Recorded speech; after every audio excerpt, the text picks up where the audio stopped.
Juan Kapitulo 6, versikulo 35. Si Jesus miingon kanila, "Ako mao ang pan nga naghatag sa kinabuhi. Ang muari kanako dili nagayod gutomon, ug ang mutuo kanako dili nagayod uhawon." Pan sa kinabuhi.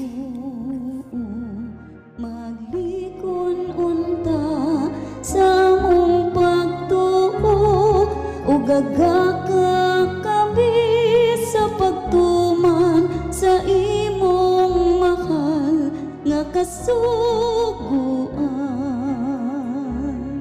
Ang Ginoo na kaninyo, Santos Ebanghelyo sumala ni San Mateo. Si Jesus miingon siya mga tinun-an. Walay tinun-an nga labaw sa iyang magtutudlo, walay ulipon nga labaw sa iyang agalon. Busa, angay malipay ang tinun-an kung mahisama siya sa iyang magtutudlo. Ang ulipon, mahisama sa iyang agalon.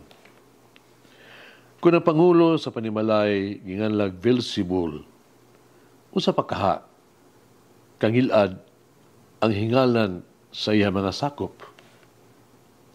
Busa ayaw kamo kahadlok sa mga tao. Walay tinaguan nga dili mahibaw-an, walay sekreto nga dili mabutyag. Ang gisulti ko kaninyo diha sa ngit-ngit, kinahanglan isulti ninyo diha sa kahayag. Ug katong kamuray nagabati, kinahanglan isinggit ninyo didto sa mga atop. Ayaw kamo kahadlok niadtong mapatay sa lawas, pandili magkapatay sa kalag. Hinunua, kadlukin ninyo ang Diyos na makalaglag sa lawas o sa kalag dito sa impyerno. So sa kadako, magkapalit kamo duha kalanggam nga sayaw. Apan bisan paniana, walay usa kanila na nahulog sa yuta kung walay pagtugot sa inyong amahan. Ubahin kaninyo, bisan pagani ang tanang buhok sa inyong ulo, giihap.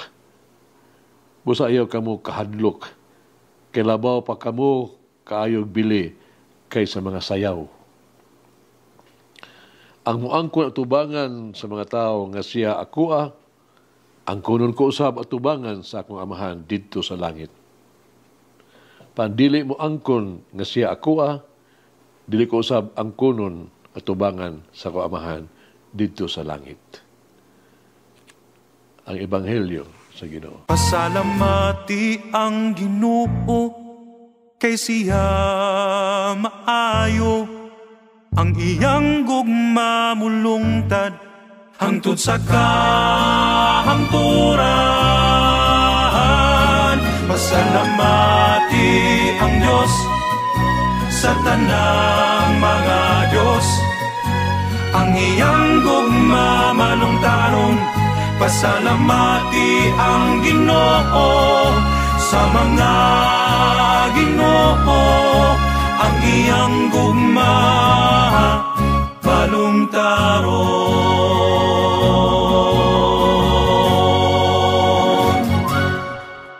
Si Jesus nagsulti kanato nga dili kita kinahanglan nga mahadlok. Bisan pag adunay panglutos o pag-antos. Bisan adunay mga seryoso nga problema o grabe nga kasakit. Bisan pag dunay pagsalikway o pait kaayo ng mga sagmuyo kapag hitabo. Si Jesus nagpasalig kanato nga dili kita mahadlok. Nakapukutaan na ta, kung dili man ta angay mahadlok. Una, itungod kay ang Diyos nagkontrolar, in control gihapon sa itong kinabuhi. O sa itong kaugmaon. Ang Diyos, ana gihapon kanato. Siya nagtanaw kanato. Nag-uban kanato sa itong panaw. Nasayod ang Diyos sa tuang kasakit, ugupayon kita niya. Nakita sa Dios ang ato ang pag-antos, hupayon kita niya. Ang Dios na minaw sa itong pagtuaw o siya maatiman yun sa ito ang mga pangamuyo. Nasayon ang Diyos kung siya kulang nato. Matagan niya kita sa iyang mga solusyon. Ikaduha, kinitungod ka ang Diyos yun, nag-atiman mo ka na ito pag-ayo. Importante kaayo kita alang kaniya.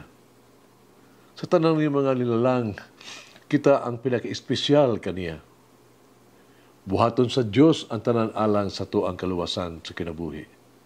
Siya mas magpakabana sa to ang kaayuhan. Ang iyang tinguha mao lamang ang ato ang nakita makasulod sa langit. Haron mga kauban nga to kaniya. Gihimo sa Diyos ang tanan aron makaplaga nato siya. Makabalik kaniya may uban nato kaniya.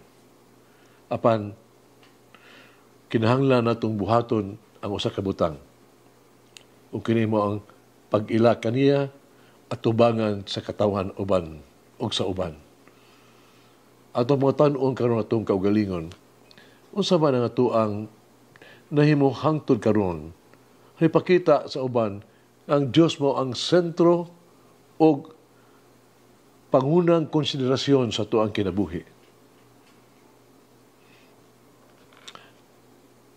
Usa ka sugilanon sa usa ka player,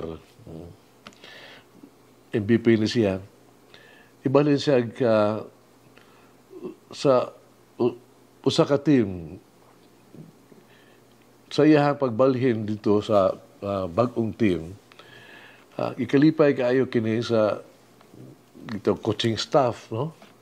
Kaya tungod kay siya gyud giila man siya nga gitawag tug MVP, no? May kahanas kayo. Bisan siyang iyang makaatbang gani ni admitter man sa iyang kaayo. Diya sa Osaka press conference, no? Or ipaila siya. Siltihan siyang coach ang ating balita ba? Pangpaniya, dili ko musulti kaninyo nga siya ang labing maayo o labing angay. The best. Ipakita niya kini diha sa korte. Sa ding nagsugod na ang dula, ang coach mitambag kaniya, ipakita ngadto kanila kung unsa ka kamaayo. Pasultia ang imong kahanas sa imong kaugalingon. Hagit kinabuhi. Usa ako ang ikahadlukan nining kinabuhi. Dadon ko sila ngadto kang Hesus. Nag-ampo kita. Akong matamis nga Hesus, akong Ginoo, akong Dios. Nabalo ako na sa imuhang dakong gugma, dili nimo gusto na ako mawala, mahimulag kanimo. Kini mo ang imuhang kabubuton nga ako maluwas. O imong tinguha na ako mahiuban kanimo sa langit. Wala ko ang ngayon kahadlukan, wala ko ang ngayon kabalakan. Kuyog ko, uban ka kanako. Sa kadunay, mo akong dawaton pagbalik sa imong higugmaong panun. Uban sa imong grasya, o akong matamis nga Hesus, akong Ginoo, akong Dios. Atagi ko kaisog, dili sa papangutana o pagduha-duha. Atagi ako sa imong pag-atiman, dili sa kawadaan sa paglaom o kabalaka pag-ayo.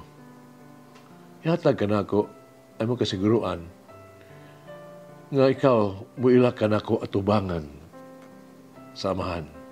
Amen. O Mary, free me from all my fears, so I strive daily to imitate Jesus. Lagi ng Diyos magagahom sa tanan, Amahan, Anak, Espiritu Santo. Amen. The Lord of the divine mercy, bless us all. Heal us from all diseases and suffering. Ayun unta niya kita, tanang mga sakit na sa lawas o sa kalag, body and soul. In the name of the Father, the Son, and of the Holy Spirit. Jesus, I trust in you. Whoever eats the bread of life will never hunger, says the Lord. Kay galaan inyong nabati ang pagpaambit ug hamubong pamalandong sa pulong sa Dios pinaagi sa tulumanon. Pan sa kinabuhi nga gidumala ni Monsignor Daddy Silva. Hangtod na usab sa sunod higayon, daghang salamat. The bread of life